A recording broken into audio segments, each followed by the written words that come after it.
بسم اللہ الرحمن الرحیم وبہ نستعین الحمد للہ رب العالمین والصلاة والسلام علی سید المرسلین وعلی آلہ وصحبہ اجمعین ومن تبعہم بإحسان الی یوم الدین. اعوذ باللہ من الشیطان الرجیم. بسم اللہ الرحمن الرحیم. یا ایہا الذین آمنوا لا تتخذوا اليہود والنصارى اولیاء بعضهم اولیاء بعض ومن یتولہم منکم فإنہ منہم ان اللہ لا یہدی القوم الظالمین. شیخ محترم اور حاضرین گرامی،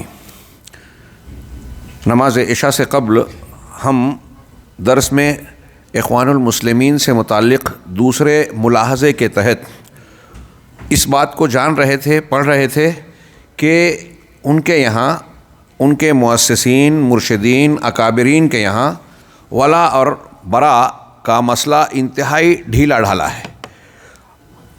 اہل سنت والجماعت کے معتبر قدیم اور جدید علماء کرام نے عقیدے کی کتابوں میں ولا اور برا سے متعلق جو احکامات اور تفصیلات بیان کی ہیں، اگر انہیں سامنے رکھیں اور اخوان المسلمین کے مرشدین کا وہ معاملہ جو بطور پالیسی یا ان کے جو بھی نام دیویں کے تحت وہ یہود و نصارہ سے پینگے بڑھا رہے ہیں. حسن البنا یہ کہہ رہے ہیں قرآن کے بیان کے برخلاف کہ یہود سے ہمارا جھگڑا دینی نہیں ہے، جبکہ قرآن یہ بتا رہا ہے کہ یہود آپ کے سب سے شدید ہے عداوت میں، اور یہ کہہ رہے ہیں کہ یہود سے ہمارا جھگڑا خصومت دینی ہے ہی نہیں. شیخ ابن باز رحمہ اللہ نے بجا کہا کہ ایسے شخص کو توبہ کرنی چاہیے، اپنی توبہ کا اعلان اور اس قسم کے بیان پر شرمندہ ہونا چاہیے.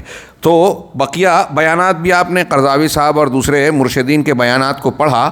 ان کو سامنے رکھ کر شیخ عبد المحسن العباد یہ شیخ اخوان المسلمین پر اپنے ملاحظات تبصروں کے ضمن میں کہا کہ اس بارے میں سب سے واضح چیز جو یہ ہے جو ان کے ساتھ ہوتا ہے، یعنی اخوان المسلمین کے ساتھ، اخوان المسلمین کے بارے میں سب سے واضح چیز یہ نظر آتی ہے کہ جو شخص ان کا موافق ہوتا ہے، ان کے ساتھ ہوتا ہے، اسی کے ساتھ ان کی ولا اور محبت ہوتی ہے.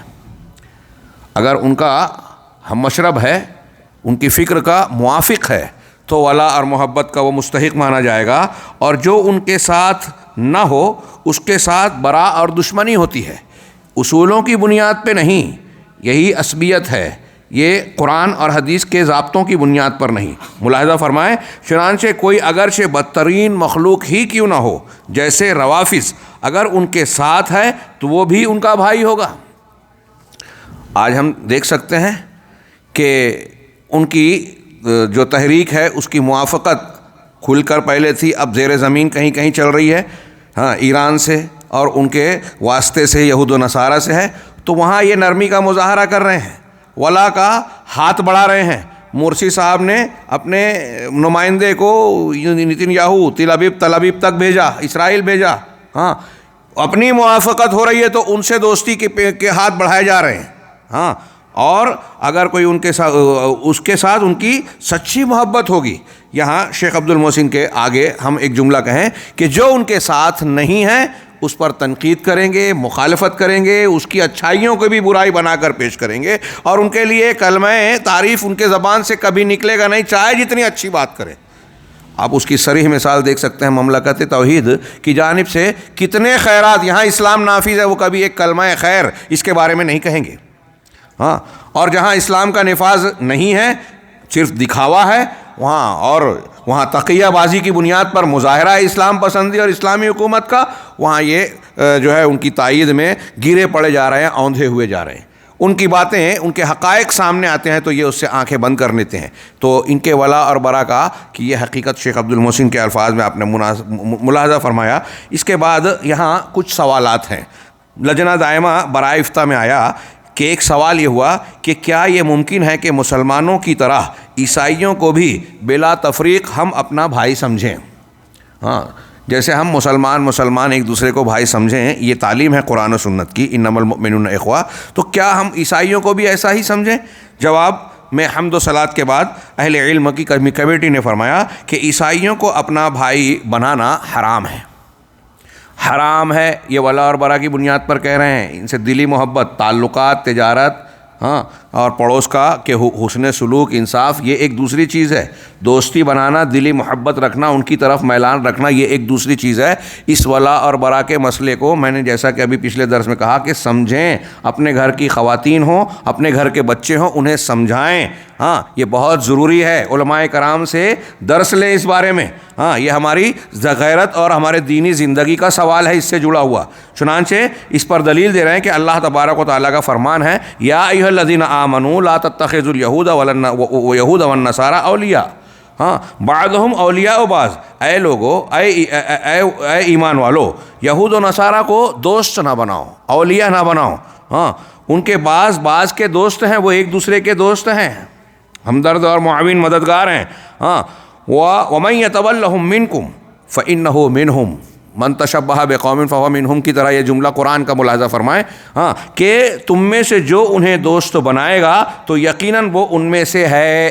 ان سے دوستی گانٹھنا اپنے آپ کو ان میں شامل کرنا ہے، کیونکہ ان سے دوستی اور دل کی محبت، ان کے دین و مذہب کی طرف میلان اور ظاہری طور پر اسلام اور اسلامی تعلیم سے انحراف اور اس سے روگردانی کے معنی ہے رکھتی ہے. بے شک اللہ ظالم لوگوں کو ہدایت نہیں دیتا. جو ایسا کر رہا ہے گویا وہ اللہ کے فرمان کے مطابق ظلم کرنے والوں کی فہرست میں شامل ہے، اور اس کا پہلا عذاب یہ ہے کہ اللہ تبارک و تعالیٰ اس کو ہدایت سے محروم کر دے گا. دنیا میں یہ اس کو عذاب ملے گا، اور پھر جب ظلم اور برگشتگی اور انحراف پر ہی قائم رہے گا تو انجام کیا ہوگا ہم اور آپ سمجھ سکتے ہیں. مزید ارشاد باری ہے، انما المؤمنون اخوہ، کہ تمام مومنین بھائی بھائی ہیں. یہ اخوت دینی ہے، اسلامی ہے. تمام مسلمان بھائی بھائی ہیں. اس آیت کے اندر اللہ تعالیٰ نے اخوت اور بھائی چارہ کو مومنوں کے اندر محصور کر دیا. اگر اسی طریقے سے جیسے مسلمان بھائی بھائی ہیں، غیر مسلم اور مسلمان بھی بھائی بھائی ہوتے تو اللہ تعالیٰ کے اس ارشاد کا کیا معنی بنتا؟ ہاں، والمؤمنون والمؤمنات بعضهم اولیاء بعض، یہ پڑھ چکے پچھلے دروس میں ہم.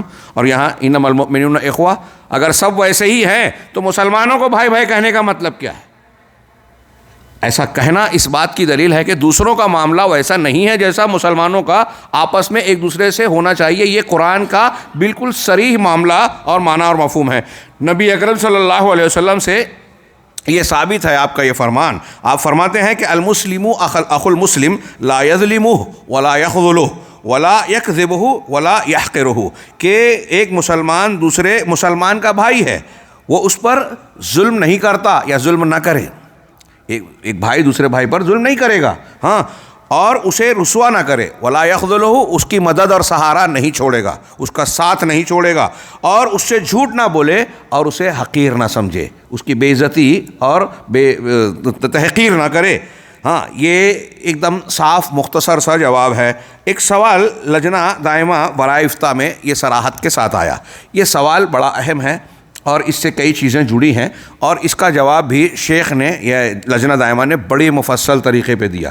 میں ایک ایک لفظ یا ایک ایک دلیل کو نہیں دہرانا چاہوں گا، سرسری طور سے اس پر آپ کو گزارنا چاہوں گا. لجنہ دائمہ کا سوال، ہاں غور سے سنیے، یہ عالمی سطح پر یہود و نصارہ کی طرف جیسے سوشلزم اور ڈیموکریٹک اباحیت پسندی اور مختلف قسم کے افکار کو ایک مذہب کی شکل دے کر پھیلایا گیا کہ لوگوں کو ان کے دین سے دور کیا جائے، اباحیت کی طرف لایا جائے، اور بطور خاص اس میں مسلمان اسلام اور مسلمانوں کا مسکا عقیدہ ولا اور برا اس کا نشانہ تھا کہ مسلمانوں کے ولا اور برا کو مار دیا جائے تو ہم آسانی سے اپنی تہذیب، ثقافت اور اپنے کلچر کو ان پر تھوپ سکتے ہیں، آسانی سے اپنے فکر و خیال کو اس میں ان کو ڈال سکتے ہیں، اور شہوات کے فتنوں اور پھر اس کے ذریعے سے شبہات کے فتنوں میں مبتلا کر سکتے ہیں. یہ ایک لمبی کہانی اور لمبی باتیں جو کتابوں کی شکل میں آج ہمارے سامنے مختلف شکلوں میں آ رہی ہیں کہ کس کس راستے سے یہ کوشش کی گئی اور کی جا رہی ہے. چنانچہ اسی میں ایک کوشش ہے وحدت ادیان کی بحث. یہ ایک تحریک اور مذہب کی شکل میں پھیلائی گئی عالمی سطح پر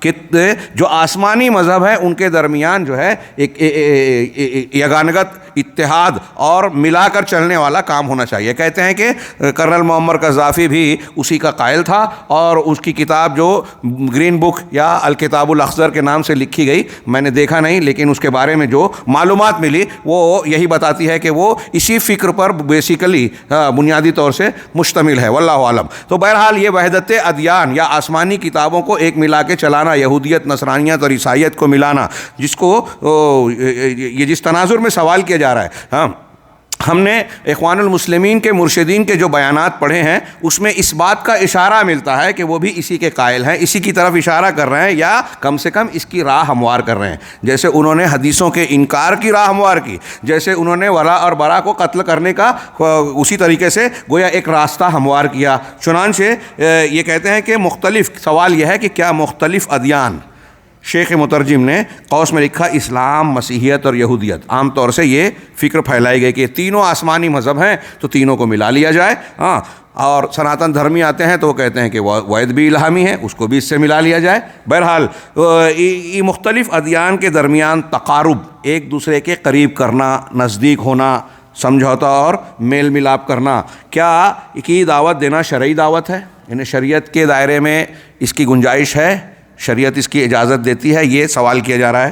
ہاں، اور کیا ایک سچے مسلمان کے لیے اس طرح کی دعوت دینا جائز ہے؟ میں نے سنا ہے کہ اس طرح کا کام علماء ازہر، جامع ازہر مصر، علماء ازہر اور دیگر لوگ اسلامی جمعیتوں کے ذریعے کر رہے ہیں. اور کیا اسی طرح اہل سنت والجماعت اور ان شیعہ، دروزی، اسماعیلی اور نصیری فرقوں کے درمیان تقارب کی دعوت دینے میں مسلمانوں کے لیے کچھ فائدہ ہے جو اللہ کے ساتھ شرک اور رسول اللہ صلی اللہ علیہ وسلم پر طعن و تشنیع، نیز اسلام اور اہل سنت والجماعت کے ساتھ حقد و حسد اور دشمنی رکھتے ہیں؟ اور کیا اس طرح کی ملاقات، ایک دوسرے سے ملنا اور تقارب شرعاً جائز ہے کہ ہم آگ اور پانی کو اکٹھا کر لیں میں، سفید اور سیاہ کو ملا دے میں؟ یہ سوال کیا جا رہا ہے. اچھے برے کو، یعنی شیطان اور جبریل علیہ السلام دونوں ساتھ ساتھ چلیں، ابلیس اور جبریل، کیا یہ ممکن ہے؟ تو کہا جواب الحمدللہ وحدہ والصلاۃ والسلام علی رسولہ وآلہ وصحبہ وبعد. یہ پہلا نمبر، جواب کی 5-6 شیکیں بیان کی. ہر ایک میں بڑی تفصیل ہے، لیکن جو میں نے کچھ نشان لگائے ہیں، بعض ضروری امور کو پیش کر کے اس کو میں سمیٹنا چاہوں گا کہ اولاً ایمان کے اصول وہی ہیں جن کے ساتھ اللہ تعالیٰ نے اپنے رسولوں کو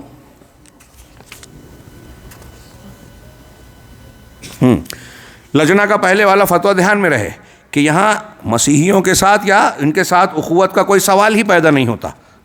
ساتھ ہی ساتھ اب یہ جواب ملاحظہ فرمائیں کہ ایمان کے اصول وہی ہیں جن کے ساتھ اللہ تعالیٰ نے اپنے رسولوں کو کتابوں کی شکل میں نازل کیا اور بھیجا رسولوں کو، توریت، انجیل، زبور اور قرآن کے ساتھ، اور جن کی طرف تمام رسولوں نے دعوت دی.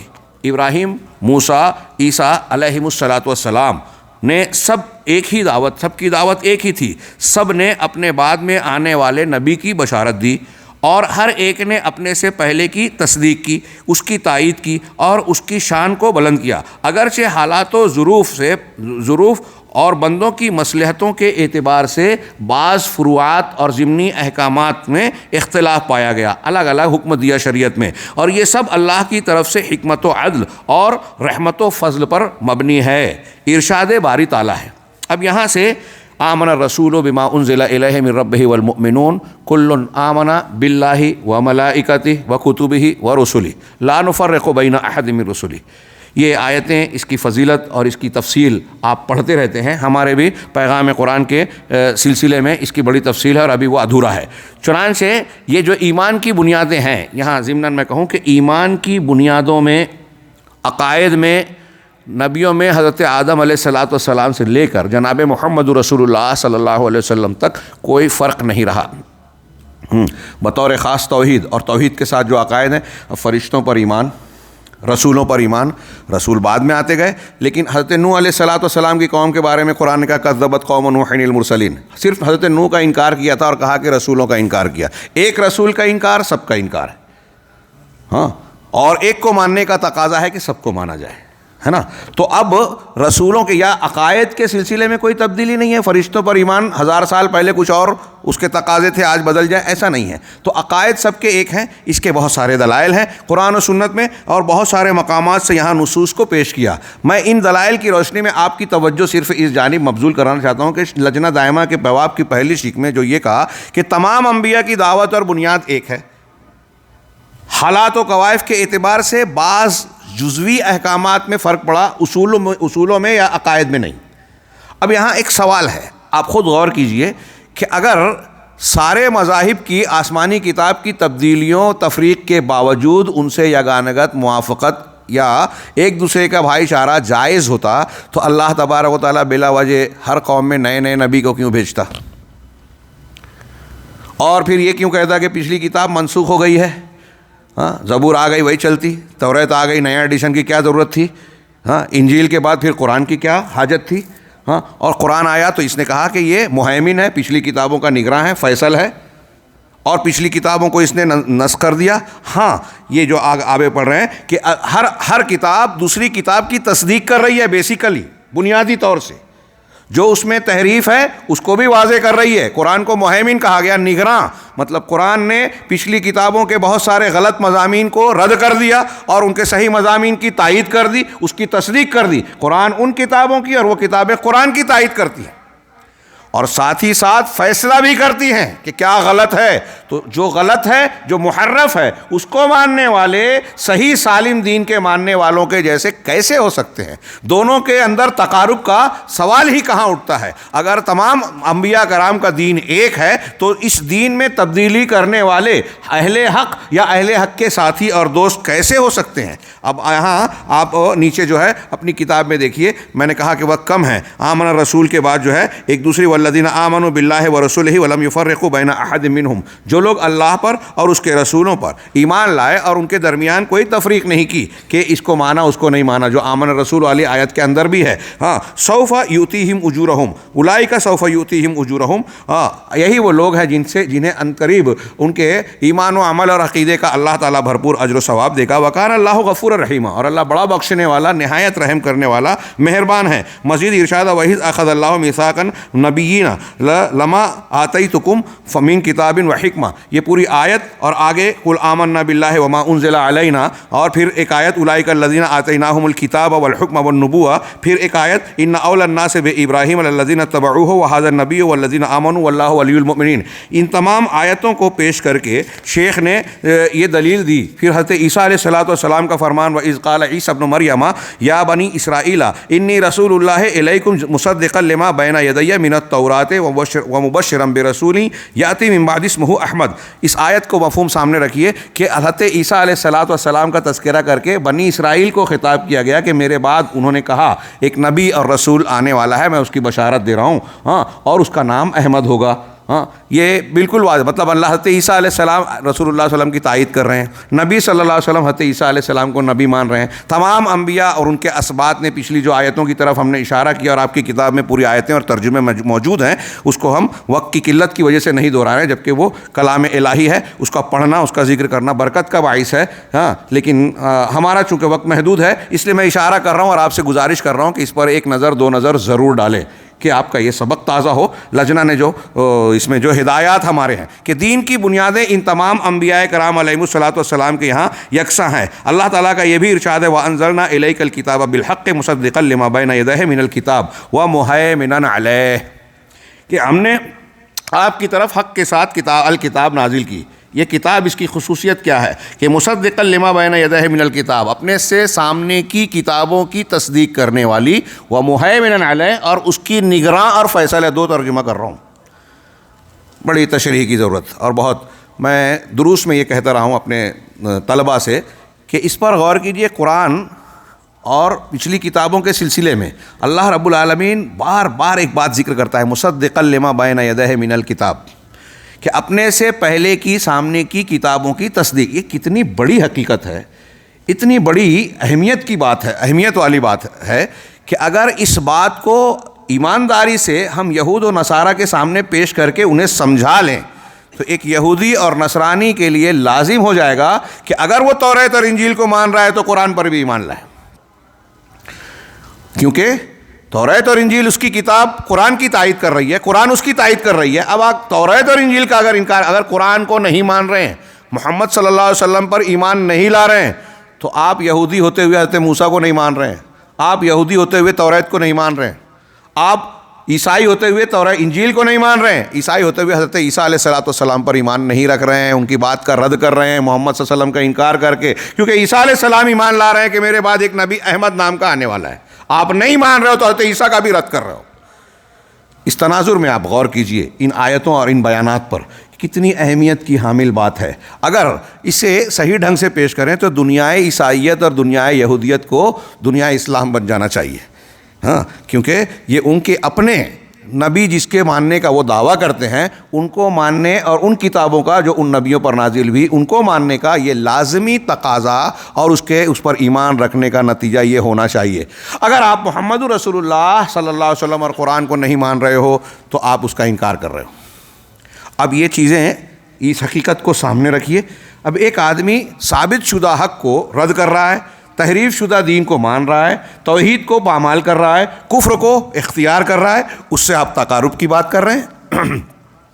جو اللہ کے دین کی مخالفت کر رہا ہے، دشمنی مول لے رہا ہے، ہاں، اور توحید اور دین کی بنیادوں کی مخالفت کر رہا ہے، جس کی بنیاد پر ہم دوستی اور دشمنی کی تعلیم کا سبق پہلے دن سے پڑھ رہے ہیں، ان کو آپ کہہ رہے ہو کہ دوستی اختیار کی جائے یا ان کے اور ہمارے درمیان سمجھوتے کی راہیں نکالا جائے، تو یہ قرآن و حدیث کی تعلیمات کے بالکل برعکس ہوگا۔ نبی کریم صلی اللہ علیہ وسلم سے آپ کے اس صفحے پر آخری میں دیکھیے کہ نبی کریم صلی اللہ علیہ وسلم سے ثابت ہے کہ آپ نے فرمایا، میں عیسیٰ ابن مریم کے زیادہ قریب ہوں۔ دنیا اور آخرت دونوں جگہ انبیاء اللہتی بھائی ہیں، ان کی مائیں مختلف ہیں اور ان کا دین ایک ہے، دین اس کی بنیادیں ایک ہے۔ یہ پہلا نقطہ اس سوال کے جواب میں لجنہ دائمہ نے بیان کیا۔ دوسرا نقطہ، ہاں، اس کو بھی ہم سرسری طور سے دیکھیں گے کہ یہودیوں اور عیسائیوں نے کلمات کو ان کی جگہوں سے بدل دیا۔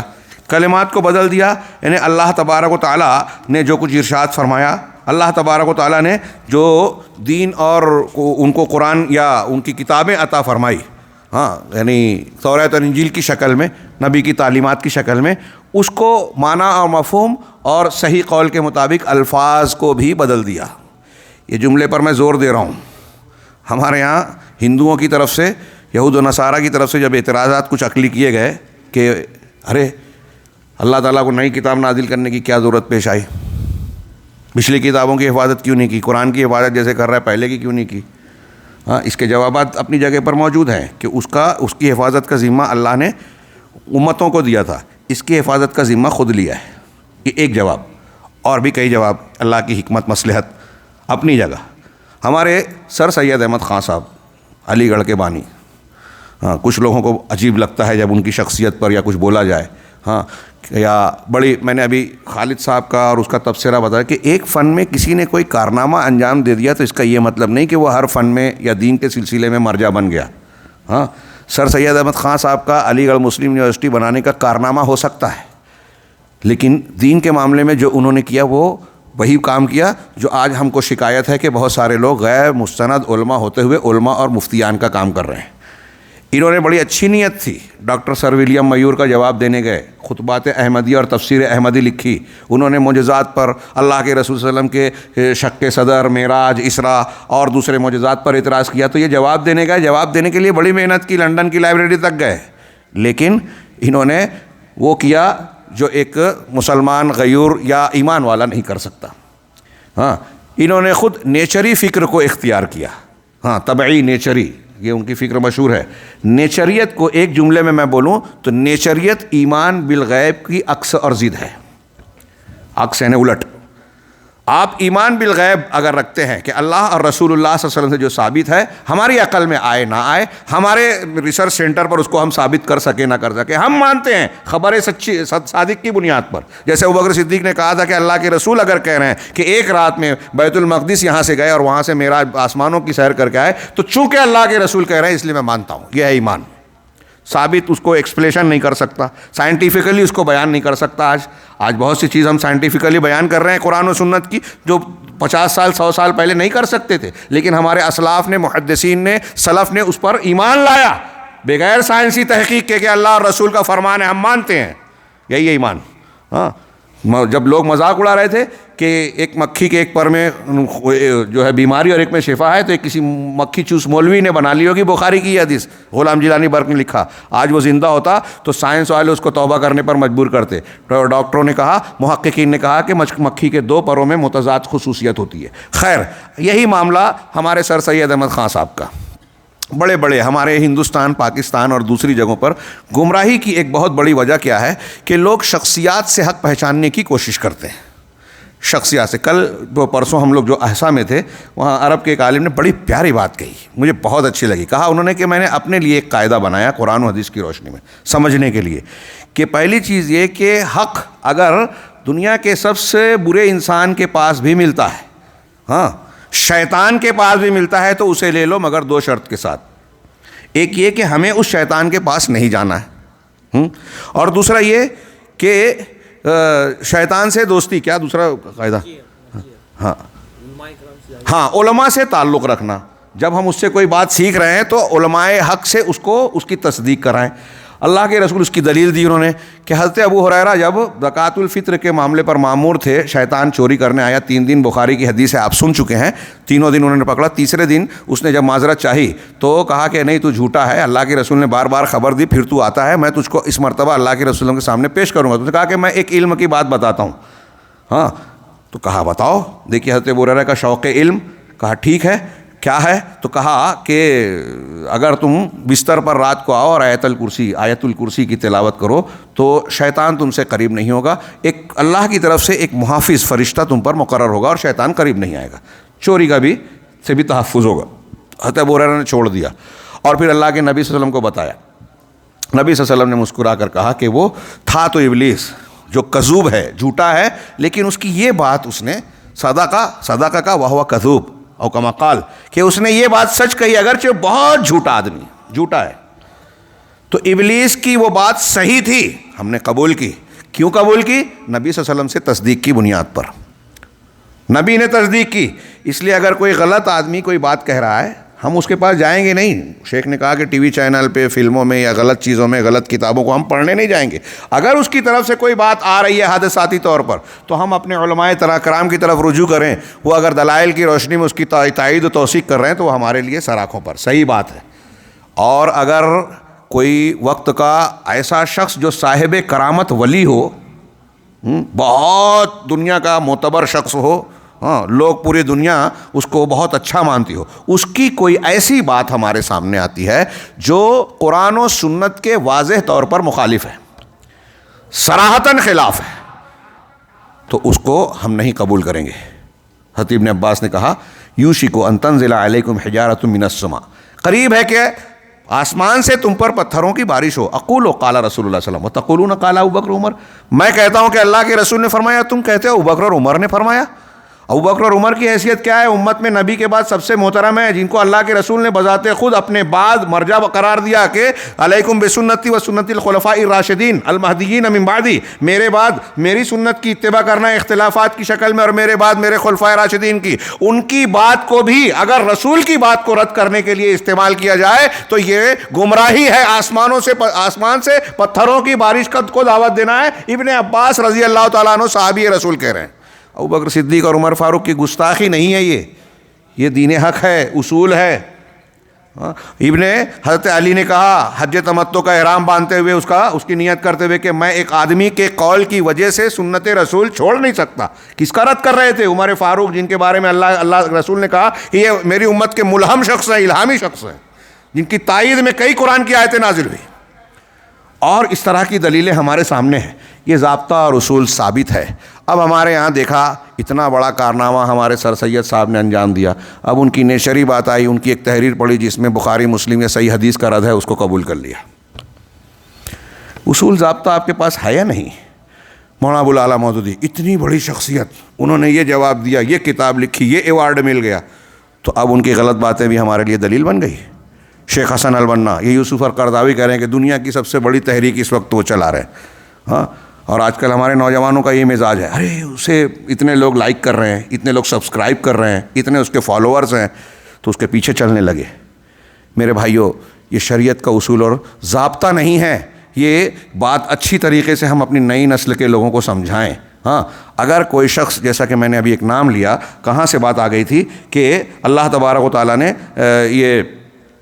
بات یہاں سے آئی تھی. سر سید احمد خان صاحب کا بھی کہنا یہ ہے, میں نے پڑھا, اگر غلطی ہو تو میری اصلاح کر دی جائے, میرے علم میں جو ہے فی الحال یہی آ رہا ہے کہ انہوں نے یہ کہا کہ توریت اور انجیل میں لفظی تحریف نہیں ہوئی تو معنوی ہوئی. معنوی تو قرآن میں بھی ہو رہی ہے. پھر قرآن کے قیامت تک محفوظ رہنے اور اس کے غیر محفوظ ہونے کی بات کا مطلب ہی کیا بنا؟ مانوی تو قرآن میں بھی لوگ کر رہے ہیں نا.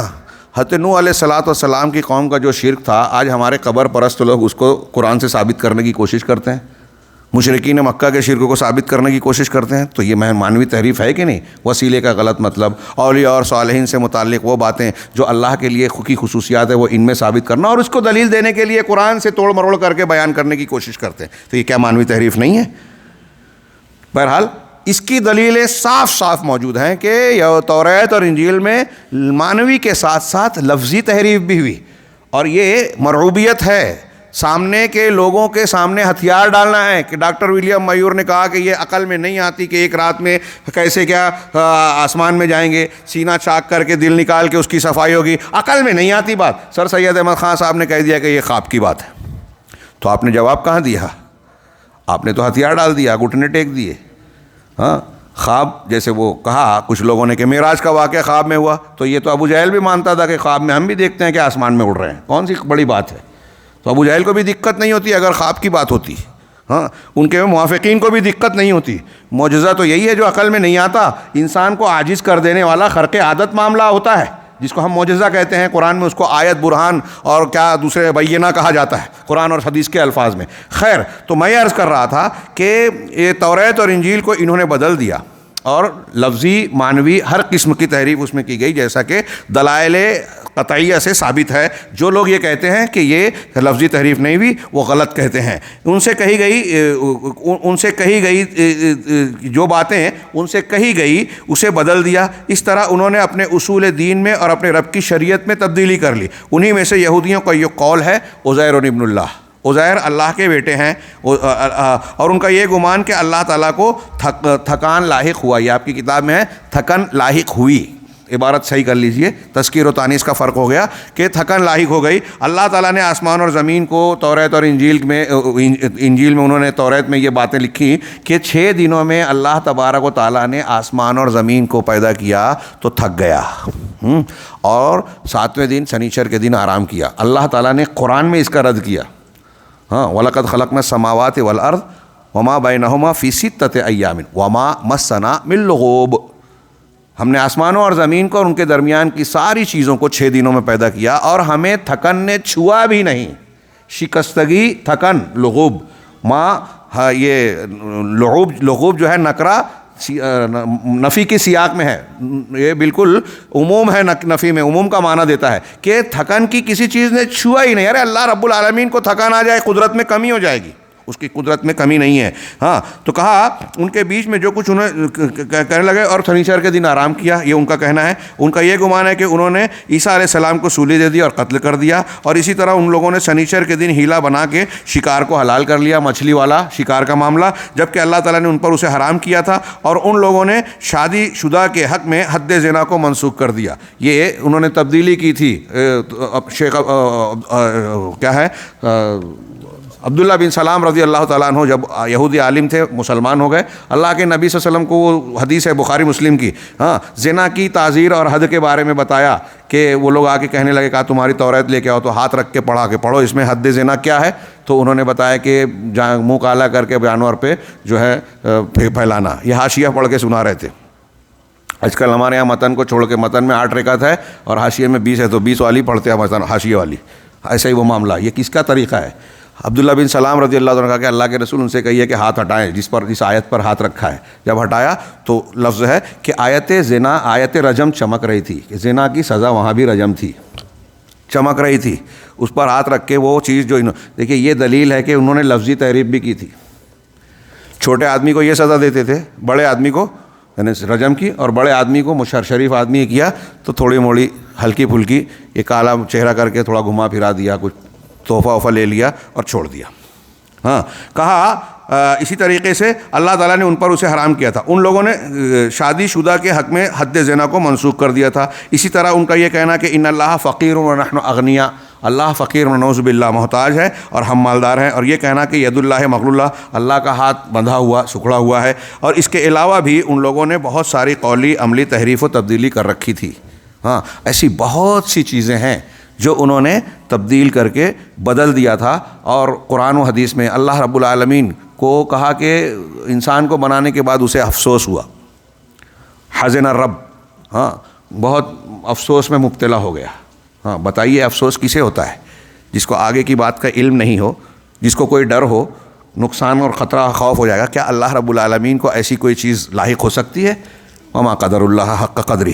ایسے احکامات میں اور مسائل میں جیسے سود ان پر بھی حرام تھا، انہوں نے یہ کہا کہ یہودی سے سود نہیں لے سکتا، دوسروں سے لے سکتا ہے. بعد میں اور چینجنگ کی تلمود میں کہ یہودی لے سکتا ہے یہودی سے تھوڑا، اور دوسروں سے چاہے جیسا چاہے جتنا لے سکتا ہے، جس طرح چاہے اس کے مال کو چھین سکتا ہے، اس پر قبضہ کر سکتا ہے. اور ایسے اور بھی بہت سارے احکامات، شراب اور نشے کی ممانعت تھی، اس کو بھی تبدیل کیا. اور یہ سب کچھ جان بوجھ کر خواہشات نفس کی پیروی میں کیا تھا. اسی طرح عیسائیوں کا یہ گمان کہ عیسیٰ علیہ السلام اللہ کے بیٹے ہیں اور وہ بھی اللہ کے ساتھ ایک معبود ہیں، تثلیث کا عقیدہ انہوں نے گڑھا، کفارہ مسیح کا عقیدہ گڑھا. اور ان کا یہودیوں کے اس گمان کی تصدیق کے انہوں نے عیسیٰ علیہ السلام کو سولی دے دی اور انہیں قتل کر دیا. اور ان دونوں میں سے ہر ایک کا یہ گمان کہ وہ اللہ کے بیٹے اور محبوب ہے، نحن ابناء اللہ و احباؤہ. اور ان کا محمد صلی اللہ علیہ وسلم اور آپ کی شریعت کے ساتھ کفر کرنا، جانتے بوجھتے، یہ سمجھتے ہوئے کہ یہ وہی نبی ہیں جو جس کے توریت اور انجیل میں پیشین گوئی کی گئی ہیں، یہ جاننے کے باوجود یہود کا بطور خاص اس کی مخالفت کرنا، حسد کرنا. اور ان لوگوں نے خود اسے تسلیم کیا ہے کہ یہ بات ہماری کتابوں میں موجود ہے. ان دونوں لوگوں کے ان کے علاوہ اور بھی بہت ساری قابل ملامت، شناعت اور قباحت کی باتیں اور تناقضات موجود ہیں. اللہ تعالیٰ نے ان کے بہت سارے جھوٹ، ان کی افتراء پردازیاں، ان کی طرف نازل کردہ شریعتوں اور عقائد میں تحریف و تبدیلی اور ان کی فضیلتوں کو بیان کیا ہے. ان ساری چیزوں کو اپنی کتاب محکم میں بیان کیا. اب یہاں دیکھیے یہود و نصارہ کی تحریفات کا ذکر جو قرآن میں اللہ رب العالمین نے کیا، اس کی چند آیتیں نیچے بیان کی گئی ہیں. ان آیتوں سے میں آپ سے گزارش کروں گا کہ آپ کو کتاب آپ کے ہاتھ میں موجود ہے، اس کا تقاضا یہ ہے کہ آپ کم سے کم گھر جانے کے بعد ایک مرتبہ ان آیتوں کو اور ان کے ترجموں پر نظر ڈالیں. فوائل للذین یکتبون الکتاب بایدیہم. دیکھیے یہ جملہ بھی سر سید صاحب اور ان کے ہم نواؤں کا رد کر رہا ہے جو یہ کہتے ہیں کہ توریت اور انجیل میں لفظی تحریف نہیں ہوئی. یہ اللہ کہہ رہا ہے کہ ان لوگوں کے لیے ویل ہے جو کتاب کو اپنے ہاتھوں سے لکھتے ہیں. ثم یقولون ھذا من عند اللہ، اپنے ہاتھ سے لکھ کر کہتے ہیں کہ یہ اللہ کی طرف سے ہے. وما هو من عند لیشتروا به ثمنا قلیلا، ہاں تاکہ اس کے ذریعے سے معمولی قیمت کو خریدیں، حاصل کریں دنیا کو. ہاں امام حسن کہتے ہیں کہ پوری دنیا بھی آپ کو مل جائے اللہ کی کتاب بیچ کر تو پوری دنیا بھی آخرت کے مقابلے میں ثمن قلیل ہے.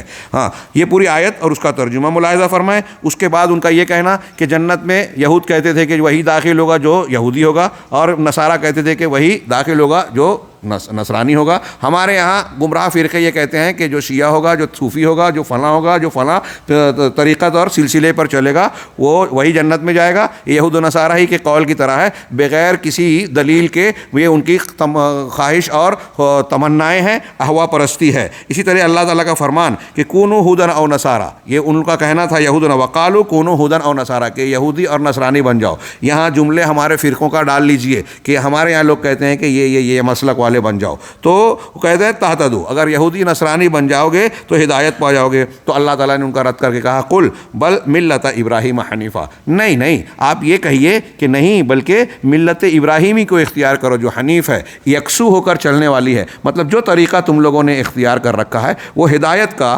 حنیفیت کا، ابراہیم کی ملت کا طریقہ ہرگز نہیں ہے. یہ جملہ خود لجنہ دائمہ کے جو کا استدلال ہے ان کے اس سوال کا کہ کیا تقارب ادیان ہو سکتا ہے، سب کو ملا کے چلا جا سکتا ہے، یہ اللہ تعالیٰ کا جواب ہے کہ ایسا نہیں ہو سکتا. یہودیت اور نصرانیت ملت ابراہیمی اور حنیفیت کے ساتھ نہیں چل سکتی. قرآن کی اس آیت پر آپ غور کیجئے، اس کے ترجمے پر غور کیجئے. آگے مزید کچھ ارشادات ہیں. وَإِنَّ مِنْهُمْ لَفَرِيقًا يَلْوُونَ أَلْسِنَتَهُمْ بِالْكِتَابِ، کہ یہود و نصارہ میں یہود کی کچھ جماعت ایسی ہے جو اللہ کی کتاب کے ساتھ اپنی زبانوں کو موڑتی ہے. لِتَحْسَبُوهُ مِنَ الْكِتَابِ، تاکہ تم کو ایسا لگے، گمان ہو کہ یہ کتاب کا حصہ ہے. وَمَا هُوَ مِنَ الْكِتَابِ، حالانکہ وہ کتاب کا حصہ نہیں ہے.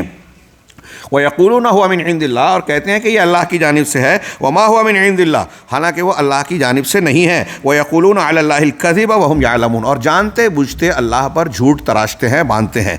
جو لوگ اللہ پر جھوٹ باندھتے ہیں، جو لوگ قرآن کے بیان کے مطابق اللہ کے دین میں اس طرح کی تبدیلی کرتے ہیں کہ جو اللہ کی کتاب نہیں ہے اسے اللہ کی کتاب بتاتے ہیں. آج ہمارے یہاں ایسے لوگ فتوے دیتے ہیں جو قرآن و حدیث میں نہیں ہے، اس کو حلال اور حرام کرنے کی جسارت کرتے ہیں. یہ انہی کا طریقہ ہے. تو جو لوگ ایسا کرتے ہیں، بتائیے کہ اگر آپ اور ہم ان سے تعلقات استوار کرتے ہیں، ان سے دوستی گانٹتے ہیں، ان کو اور ہم ایک صف میں کھڑا کرتے ہیں تو اس کا مطلب یہ ہوا کہ توحید سنت اور شریعت حقہ کو ماننا اور شریعت باطلہ کو لے کر چلنا دونوں ایک ہی ہوا۔ انبیاء کرام کی دعوت کا کیا ہوا؟ اگر ایسا ہی تھا تو اللہ تعالیٰ نبیوں کو کیوں بھیجتا؟ وہ کیوں دعوت دیتے؟ کیوں دشمنیاں مول لے لیتے؟ کیوں جو ہے ان کی اذیتوں کو جھیلتے، ہجرت کرنے پر مجبور ہوتے، ان سے مجاہدہ کرتے؟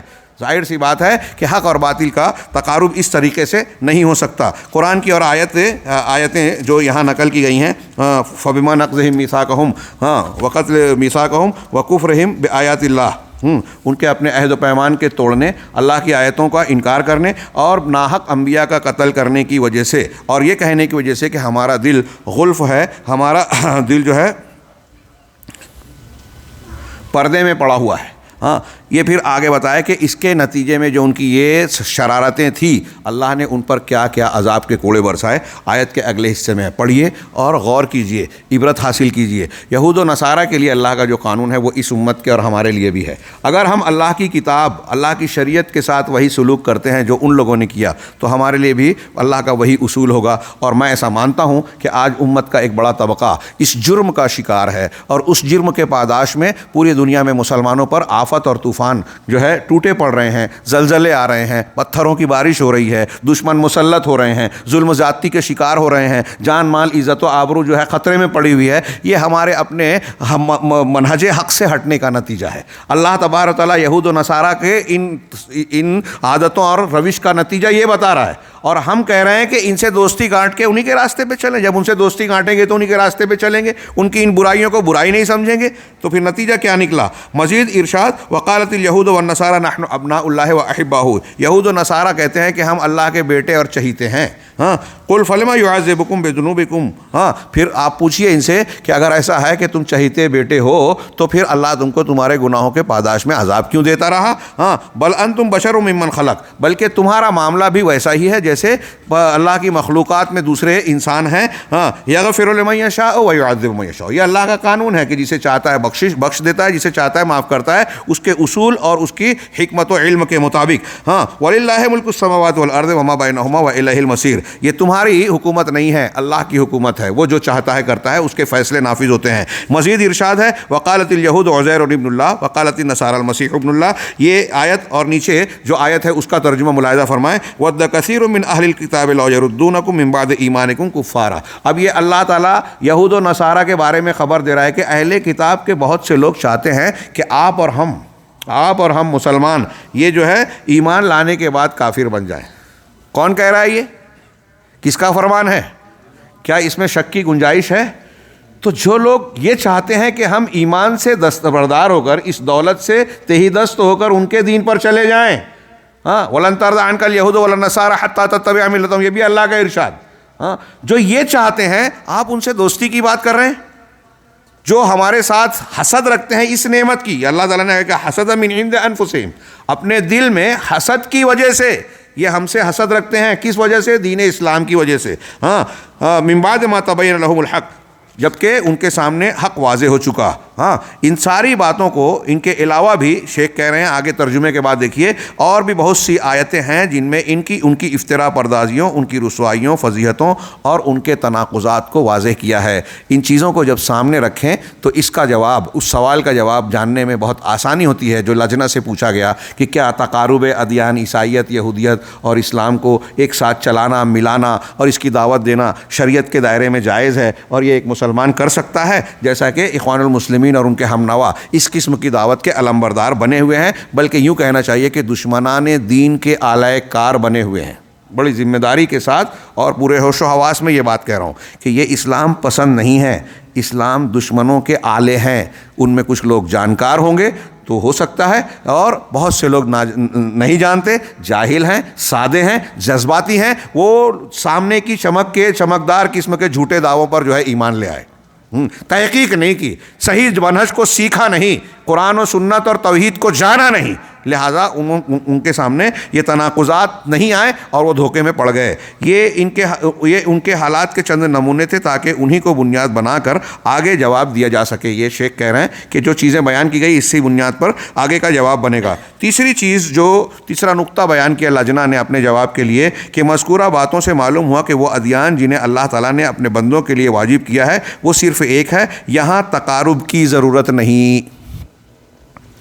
سب ایک دین ہے، سب اللہ کا نازل کیا ہوا، تقارب کی ضرورت نہیں، جیسا کہ واضح ہوا کہ یہود و نصارہ نے اللہ کی نازل کردہ شریعتوں میں تحریف و تبدیل، رد و بدل کر دیا، یہاں تک کہ ان کا دین جھوٹ، بہتان، کفر و ضلال کا دوسرا نام ہو گیا۔ اسی لیے اللہ تعالیٰ نے رسول اللہ محمد صلی اللہ علیہ وسلم کو امت محمدیہ اور دیگر تمام امتوں کے لیے عمومی طور پر مبعوث کیا۔ اگر سب کو ایک کر کے چلانا ہوتا تو نبی صلی اللہ علیہ وسلم کو اللہ حکم دیتا کہ ان کو بولو کہ چلو آؤ مل لو اور ہم سب مل کے ایک پلیٹ فارم تیار کرتے مشترکہ۔ ہاں، ان کا رد کر کے ان کو اسلام کی دعوت کیوں دی؟ ان کے بادشاہوں کو، عمرا کو، ان پادریوں کو دعوت دی اور ان میں سے بہت بڑی تعداد نے دین اسلام کو قبول کیا، ان کے علماء نے قبول کیا۔ ہاں، تو اسی لیے اللہ تعالیٰ نے رسول اللہ صلی اللہ علیہ وسلم کو تاکہ آپ واضح کر دیں اس حق کو جو ان لوگوں نے چھپا رکھا تھا اور ان عقائد و احکام کی تصحیح کر دیں جو ان کو بگاڑ دیا تھا، جن کو انہوں نے بگاڑ دیا تھا، اور تمام لوگوں کو سیدھی راہ کی طرف رہنمائی کریں۔ ارشاد باری تعالیٰ ہے اب اس میں یا اہل الکتاب قد جاءکم رسولنا، اللہ تعالیٰ نے اہل کتاب کو خطاب کر کے جو دعوت دی ان کی کچھ نمونے قرآن سے پیش کیے گئے کہ اہل کتاب کو یہ دعوت دی گئی ہے کہ آپ محمد رسول اللہ صلی اللہ علیہ وسلم اور قرآن کی شریعت پر ایمان لے آؤ۔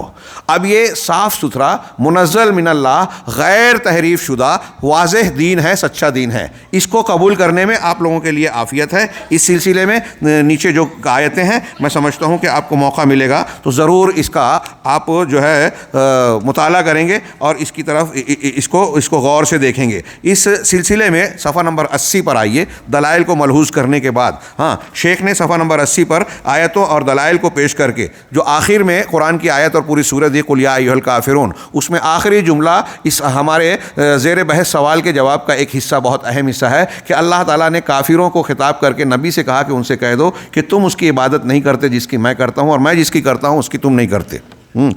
تم نہیں کرتے، جب شرک کرتے ہو تو تم اللہ کو پکار کر بھی اللہ کی عبادت کرنے والے نہیں ہو۔ ہاں، پھر آخر جملہ ہے کہ تمہارے لیے تمہارا دین، ہمارے لیے ہمارا دین۔ اس کا یہ مطلب نہیں ہے جو مرشدین اخوان المسلمین کہہ رہے ہیں کہ سب صحیح ہے، گائے بھی گابن اور بیل بھی گابن، یہ مطلب نہیں ہے۔ یہاں یہ بات ہے کہ آپ اپنے مذہب اور دین پر ہو، ہم اپنے دین پر ہیں، تو آپ ہمیں مجبور نہیں کر سکتے کہ ہمارا دین اور دینی تعلیم سے ہم دستبردار ہو کر اسلامی تعلیم سے ہٹ کر کوئی سمجھوتا کریں۔ مولانا ابوالکلام آزاد کا ایک جملہ مجھے یاد آتا ہے ایسے موقعوں پر، اکثر میں ذکر کرتا ہوں کہ مصالحت بقائے حق کے ساتھ ہوتی ہے، فنائے حق کے بعد نہیں۔ اگر آپ کسی سے صلح مصالحت کرنا چاہتے ہیں تو اپنا حق برباد کر کے، یعنی توحید کو پامال کر کے آپ مصالحت کریں تو مصالحت کہاں ہوئی؟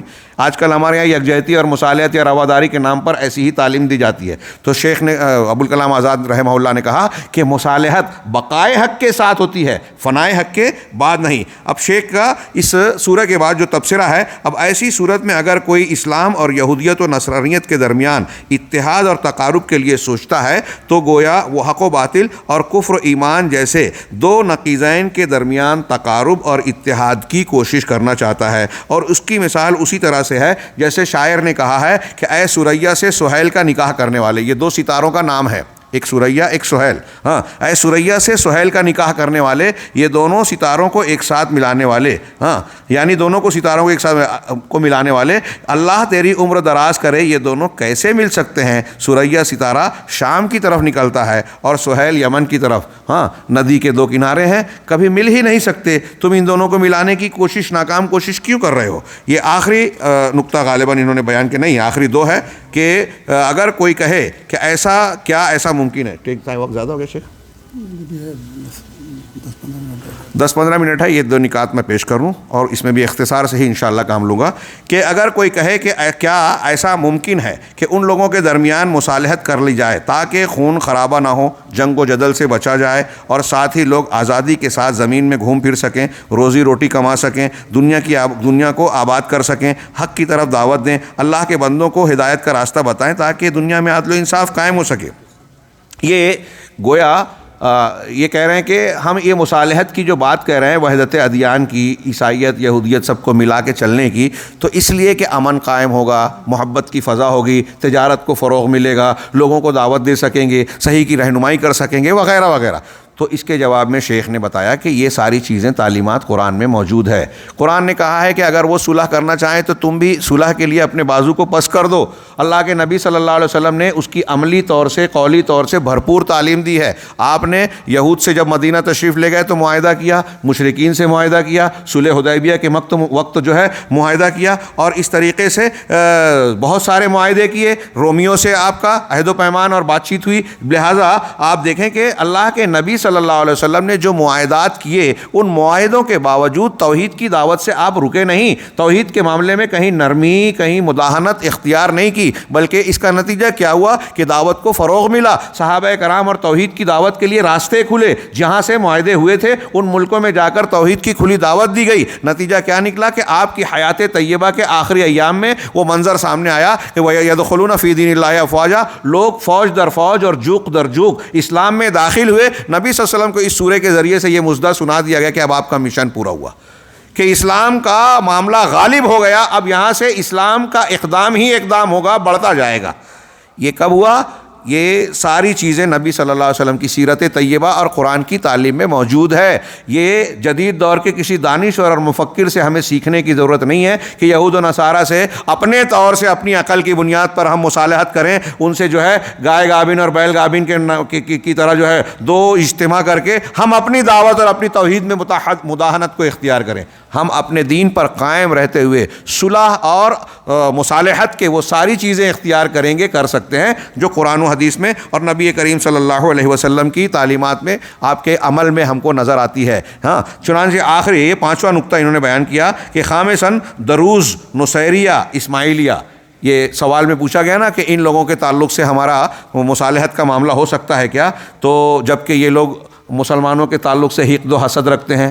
یہ جو فرقوں کے نام ہیں، دروز، نصیریہ، اسماعیلیہ، یہ باطنی فرقوں کی شکیں کہلاتی ہے۔ ہاں، یہ دروز جو ہے محمد بن اسماعیل الدرزی، جس کو بشتکین یا نشتکین کے نام سے جانا جاتا ہے، یہ اس کے متبعین ہیں۔ یہ کان من موالی الحاکم، حاکم بامر اللہ کے موالی میں سے تھا، آزاد کردہ غلاموں میں سے تھا۔ ہاں، اس نے سن 407 میں حاکم بامر اللہ کے الہ ہونے کا اعلان کیا۔ ہاں، اس نے کہا کہ حاکم بامر اللہ اللہ ہے، الہ ہے، معبود ہے۔ ہاں، اس کے اندر اللہ آ گیا۔ ہاں، یہ جو عبیدین، مصر میں جو عبیدین کی حکومت تھی، اس کا چھٹا بادشاہ۔ ہاں، بات اور بھی ہے، میں صرف مختصر سا تعارف کرا دیا۔ یہ دروز ہیں۔ آپ کو میں ایک اور اشارہ کرنا چاہتا ہوں کہ یہ جو فرقے کا نام لیا جا رہا ہے نا، یہ بات ذہن رکھیے کہ جیسے ابھی داعش پیدا ہوئی تھی۔ ہاں، داعش پیدا ہوئی تو اس میں جو نام آتے تھے کہ فلاں شخص جو ہے اس میں لیڈر ہے، یا یہ ان کا داعی ہے، یا یہ فلاں ہے، اور ان کے نام، اور یہ بے طرح سے جو کلپ بناتے ہیں کہ بعض مسلم عورتوں کو، مردوں کو انتہائی بے رحمی سے، بے مروتی سے قتل کیا، بدسلوکی کی۔ ہاں، تو ایک مسلمان حیرت زدہ رہ جاتا ہے۔ مسلمانوں کے تو ہضم ہی نہیں ہوتا۔ آپ کو پتہ چلنا چاہیے کہ محققین، آپ نے ہو سکتا ہے پڑھا ہو، سنا ہو، کہ بتاتے ہیں کہ ان اعمال کو انجام دینے والے زیادہ تر ان فرقوں سے تعلق رکھنے والے ہیں، کیونکہ یہ باطنی فرقے اصل میں ان کا وجود اسلام اور مسلمانوں کی دشمنی کی بنیاد پر ہی ہوا، یہ رد عمل میں ہوا۔ شیعیت، رافضیت اور باطنیت کے جتنے فرقے ہیں وہ کسی مثبت چیزوں پر استوار نہیں ہوئے کہ آپ یہ کیجئے، یہ کیجئے، تعمیر، ترقی اور فلاں۔ یہ اسلام اور مسلمانوں کی دشمنی پر مبنی ہے۔ یہ بہت اہم نقطہ ہے۔ اسی لیے آپ دیکھیں کہ روافظ کے یہاں سنیوں کی مخالفت ایک امکار خیر ہے۔ ہاں، اگر آپ، خمینی کے فتویٰ میں سے ایک ہے کہ اگر آپ کسی ایسے شہر میں رہتے ہیں، کسی شیعہ نے کہا کہ ایسے شہر میں جہاں کوئی شیعہ عالم نہیں ہے، کوئی مسئلہ پیش آیا تو آپ سنی عالم کے پاس جائیں، اس سے فتویٰ پوچھیں، اگر وہ کوئی جواب دے رہا ہے تو آپ اس کی مخالفت کریں۔ اگر آپ نے غلط بھی کیا تو مخالفت سنی کا آپ کو ثواب ضرور ملے گا۔ یہ اپنے الفاظ میں، یہ ان کے یہاں مزاج ہے، رد عمل، دشمنی اہل سنت والجماعت۔ کوئی ایک حکم آپ کو ایسا نہیں ملے گا شاید روافظ میں، وضو سے لے کے توحید تک، جہاں وہ اہل سنت اور قرآن و حدیث کی ثابت شدہ عقیدے کے خلاف نہ کرتے ہوں، کچھ نہ کچھ مخالفت ضرور کرتے ہیں۔ تو ایسے ہی یہ دروز، ان کے عقائد، یہ دروز ہیں، ہاں، اور فاطمی ہیں، خوجہ ہیں، ان کی یہ تیونس میں جو یونیورسٹی چلاتے ہیں جو امریکہ کا کے منظور نظر ہے، اور اس باڈی نے جو نصاب تعلیم ترتیب دیا، امریکہ نے بہت کوشش کی کہ دوسرے مسلم ممالک بھی اپنے کالج اور یونیورسٹیز میں اس کو قبول کریں. ان کے عقائد کو، ان کی فکر کو، نصاب تعلیم کو اگر آپ پڑھیں گے تو آپ حیرت زدہ رہیں گے کہ کیا کوئی مسلمان ایسے عقیدے کا حامل بھی ہو سکتا ہے. انتہائی گندے عقیدے، قرآن و حدیث توحید کے مخالف، اور ان سے یہاں سوال ہو رہا ہے کہ کیا ان سے مصالحت کی جا سکتی ہے. دروز سے، اسماعیلیہ سے، یہ دروز کا میں نے تھوڑا سا ذکر کیا. اسی طرح سے یہ جو اسماعیلیہ ہیں، یہ نصیریہ، اتباع ابی شعیب محمد بن نصیر البصری النمیری، ہاں، یا کچھ لوگ کہتے ہیں یہ اس کے متبعین ہونے کی وجہ سے نصیری کہلاتے ہیں، یا شام میں ایک پہاڑ ہے نصیر، اس کی طرف نسبت کی وجہ سے جو ہے یہ حضرت علی ابن ابی طالب کو الہ قرار دیتے ہیں، اور یہ عقیدہ رکھتے ہیں کہ حضرت علی نے محمد صلی اللہ علیہ وسلم کو پیدا کیا. ہاں، اور وَأَنَّ مُحَمَّدًا خَلَقَ سلمان الفارسی، اور محمد صلی اللہ علیہ وسلم نے سلمان فارسی کو پیدا کیا، اور سلمان نے جو ہے اتباع خمسہ کو پیدا کیا. ایسے اور بھی یہ جو ہے، اور یہ جو اتباع خمسہ کو پیدا کیا، یہ ساری چیزوں کا نظام یہی چلا رہے ہیں. ہاں، یہ ان کے عقائد کا ایک ہلکا سا حصہ اور اشارہ ہے. اسی طریقے سے یہ لوگ جو ہے شراب کو بڑی تعظیم کرتے ہیں کہ بہت قیمتی اور اہم چیز ہے. ہاں، اور اس کو نور کا معنی دیتے ہیں. صحابہ سے بغض رکھتے ہیں اور خلفائے ثلاثہ کی پر لعنت بھیجتے ہیں. اس کے علاوہ اور بھی بہت ساری خرافات ہے. ہاں، اور پھر اس کے علاوہ جو اسماعیلیہ ہیں، یہ ایک فرقہ ہے. بعض لوگ کہتے ہیں کہ اسماعیلیہ ایک فیڈریشن ہے، اس کے تحت کی مختلف شاخیں ہیں جس میں کرامتہ اور یہ لوگ شامل ہیں. یہ باطنی فرقہ ہے. یہ وہی کرامتہ احمد طاہر جس نے کعبہ پر حملہ کیا، معتمرین اور حجاج طواف کرتے ہوئے کو قتل کیا، حجر اسود کو اکھاڑ کر 20 سال 18 سال دوسری جگہ رکھا. ہاں، اور وہ کعبہ میں قتل عام کرتے ہوئے کہتا تھا کہ این طیران ابابیل، تران ابابیل، جگ در جگ پرندے کہاں ہیں، ہاں، جو ابرہہ کے لشکر پر آئے تھے. تو اس طرح کی حرکتیں کرنے والے اور ایسی بدعقیدگی اختیار کرنے والے یہ لوگ عبد الرحمن ابن ملجم، ہاں، یہ جو کیا کہتے ہیں خارجی ہیں، یہ اسماعیلی غالباً یا دروز، اس میں نے نوٹ کیا ہے. ان کا ایک عقیدہ یہ ہے کہ یہ ان کو جو ہے عبد الرحمن ابن ملجم کی بڑی تعظیم کرتے ہیں. جیسے رافضی حضرت عمر بن خطاب کے قاتل ابو لولو فیروز کا مزار بنایا، وہاں لوگ زیارت کے لیے جاتے ہیں، طواف کرتے ہیں. ہاں، یہ اسماعیلی جو ہیں یہ امامت کو جعفر اور ان کے بعد ان کے بیٹے اسماعیل کی طرف منسوب کرتے ہیں. اور ان اسماعیلیوں کے کئی فرقے ہیں جس میں کرامتہ بھی ہیں جن کا میں نے ذکر کیا، اور ان کو سبعیہ کہا جاتا ہے، اور بھی کچھ فرقے ہیں. بہرحال یہ ان لوگوں کا ہلکا سا تعارف کرنے کے بعد جو ہے کہ یہ لوگ جو ہیں دروز، نصیریہ، اسماعیلیہ اور ان کے طریقے پر چلنے والے بابیہ اور بہائیہ، یہ آج کے دور میں باب اللہ، بہا اللہ کی اولاد جو مصر سے پیدا ہوئے. ہاں، اور ان کا عقیدہ غیر مسلموں کی طرح ہے. ہاں، سب شریعت کے عام طور سے یہ قرآن کو اور شریعت کے احکامات کو منسوخ قرار دیتے ہیں. ہاں، تو ان کے پیروکاروں نے نصوص دین کے ساتھ کھلواڑ کیا اور اپنے لیے ایسی شریعت بنا لی جس کا حکم اللہ نے نہیں دیا، اور ان لوگوں نے تحریف و تبدیلی میں یہود و نصارہ کا راستہ اختیار کیا، خواہشات نفس کی اتباع میں، اور فتنوں کے پہلے سرغنہ اور بدعت کے سردار عبداللہ بن سبا حمیری کی تقلید میں مسلمانوں کے اندر گمراہی پھیلانے اور اختلاف ڈالنے کی خاطر. چنانچہ اسلام کے اندر اس کا فتنہ پھیل گیا اور اس کی وجہ سے شر و فساد عام ہو گیا. بہت سے گروہ اس کے فتنے میں مبتلا ہو گئے. چنانچہ اس کی وجہ سے مسلمانوں کے اندر اختلاف و انتشار پھیل گیا. اس طرح سچے مسلمانوں اور ان جماعتوں اور گروہوں کے درمیان اتحاد و اتفاق کی دعوت کبھی مفید نہیں ہو سکتی. دیکھیے جواب کا نتیجے کا جملہ آ رہا ہے کہ ان کے درمیان اتحاد و اتفاق کرنا اور ملنا یہ کبھی مفید نہیں ہو سکتی. یہ کوشش ہمیشہ ناکام رہی ہے، کیونکہ حق سے دور ہونے میں، الحاد و کفر اور گمراہی میں مبتلا ہونے میں، مسلمانوں کے خلاف حقد و حسد اور سازش کرنے میں یہود و نصارہ کی طرح ان کے دل بھی بگڑ چکے ہیں. میں عرض کر رہا تھا، اشارہ کر رہا تھا کہ یہ داعش وغیرہ میں جو نام آتے ہیں نا مسلمانوں جیسے، تو عالمی میڈیا یہ کہتا ہے کہ یہ سلفی ہیں، وہابی ہیں، اہل حدیث ہیں، یہ ہیں، لیکن حقیقت میں اگر آپ چھانیں گے تو پتہ چلے گا کہ یہ دروز میں سے ہیں، نصیریوں میں سے ہیں، اسماعیلیوں میں سے ہیں. ہاں، یا پھر کچھ ایسے لوگ ہیں جو یورپ اور امریکہ کے جیلوں میں عمر قید کی سزا کاٹ رہے تھے، ان سے معاہدہ کیا گیا کہ ہم آپ کو آزاد کرتے ہیں، فلاں جگہ جاؤ، مسلمان نام رکھ کے وہاں ایسا ایسا کرنا، پکڑے جانا اور یہ بیان دینا. تاکہ ہمارے گیم کو آگے بڑھایا جا سکے. یہ دہشت گردی کا کھیل، مسلمانوں کو بدنام کرنے کا کھیل، ایسی چیزیں رپورٹوں کی شکل میں بعض آ چکی ہیں. ہاں تو یہ یہود و نصارہ کی طرح ان کے دل بھی مسلمانوں کے خلاف بگڑ چکے ہیں. گرچہ ان سب کے مسلک و مشرب الگ الگ ہیں، ہر ایک کے مقاصد اور اہداف مختلف ہیں. ان کی مثال اس بارے میں یہود و نصارہ کا مسلمانوں جیسے ہے کہ یہود و نصارہ اگرچہ الگ الگ مذہب رکھتے ہیں لیکن مسلمانوں کے تعلق سے ان کا موقف ایک جیسا ہو جاتا ہے، ایک دوسرے کے مددگار ہو جاتے ہیں. آخری پیراگراف میں کہتے ہیں کہ اس سلسلے میں دوسری عالمی جنگ کے بعد مصر کے اندر علماء ازہر نے ایرانی رافضی قمی کے ساتھ تقارب و اتحاد کی کوشش کی تھی، اور اسی کے ساتھ کچھ سچے مسلمان بھی دھوکہ کھا گئے تھے جن کے دل صاف تھے. ان لوگوں نے ایک میگزین بھی نکالا جس کا نام مجلۃ التقریب رکھا. غزالی صاحب نے اپنے بیان میں اس کا ذکر کیا، لیکن جلد ہی ان کی سازش کھل کر سامنے آ گئی. اخوان المسلمین کے بعض لیڈران نے اس بات کا اعتراف کیا کہ ہم نے شیعوں کے ساتھ جو محبت اور قربت کی کوشش کی تھی وہ ساری کے ساری رائے گاں گئی. ان کے یہاں ہمارے تعلق سے بغض و عناد شدت سے پایا جاتا ہے. اور مجھے ایسا یاد پڑ رہا ہے کہ اس قسم کا کچھ اعتراف یوسف القرضاوی صاحب نے بھی کیا. سازش کھل کر سامنے آ گئی. لوگ کن کے دھوکے میں پڑے ہوئے تھے کہ یہ لوگ کن کے دھوکے میں پڑے ہوئے تھے؟ نصارہ سے اور یہ رافضیوں سے دھوکہ کھایا. اسی لیے جلد ہی یہ جماعت ناکام ہو گئی، اور اس میں کسی تعجب کی بات نہیں، کیونکہ سب مختلف اور افکار متضارب ہیں، الگ الگ ایک دوسرے سے تضاد. جب ان کی بنیاد ہی اسلام دشمنی پر ہیں تو آپ سے دوستی کیوں کریں گے، محبت کیوں کریں گے؟ دل میں بغض رکھنا ہی آپ کے خلاف ان کا ایمان ہے. ابوبکر صدیق، عمر فاروق اور صحابہ کرام پر لعنت بھیجنا، گالی دینا جب ان کے ہاں کار خیر اور اجر و ثواب کا کام ہے تو وہ اس کو چھوڑ کر آپ کے ساتھ گنہگار بنیں گے ان کے عقیدے میں. اور ان کو جب وہ ملعون قابل لعنت سمجھتے ہیں تو ہم کو اور آپ کو کس خانے میں رکھیں گے؟ ہاں ابوبکر اور عمر پرست کہتے ہیں ہمیں.